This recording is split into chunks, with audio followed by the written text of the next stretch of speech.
খবর 24 সাথে আপনাকে স্বাগত। নতুন নতুন খবর জানার জন্য আমাদের চ্যানেলে চোখ রাখুন।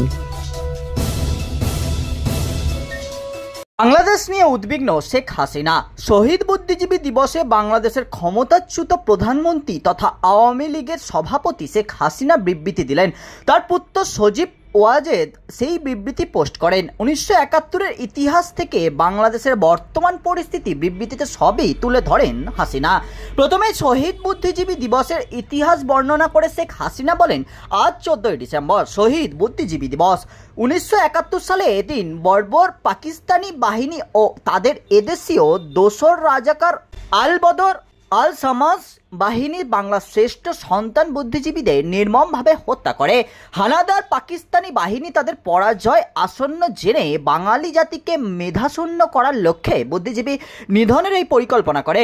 হাসিনা তুলে ধরেন যে মুক্তিযুদ্ধের শেষ লগ্নে 10 থেকে প্রায় 14 ডিসেম্বরের মধ্যে আল বদর বাহিনী ঢাকা বিশ্ববিদ্যালয় ক্যাম্পাস সহ দেশের বিভিন্ন স্থান থেকে শিক্ষক, সাংবাদিক, চিকিৎসক, প্রকৌশলী, আইনজীবী, সংস্কৃতিকর্মী সহ বিভিন্ন পেশার বরেণ্য ব্যক্তিদের অপহরণ করে নিয়ে গিয়েছিল ঢাকার মোহাম্মদপুর ফিজিক্যাল ট্রেনিং ইনস্টিটিউটে স্থাপিত আল বদর বাহিনীর ক্যাম্পে।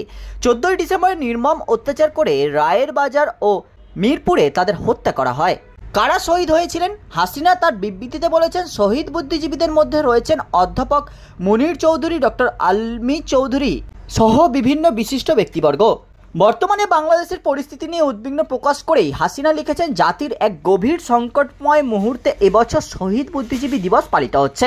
স্বাধীনতা বিরোধী এবং বুদ্ধিজীবী নিধনকারীদের দোসররা দেশি বিদেশি ষড়যন্ত্রের মাধ্যমে নির্বাচিত আওয়ামী লীগ সরকারকে হাঁটিয়ে অবৈধভাবে ক্ষমতা দখল করে সাধারণ মানুষের উপর অমানবিক নিপীড়ন নির্যাতন চালাচ্ছে। ব্যুরো রিপোর্ট, খবর 24/7।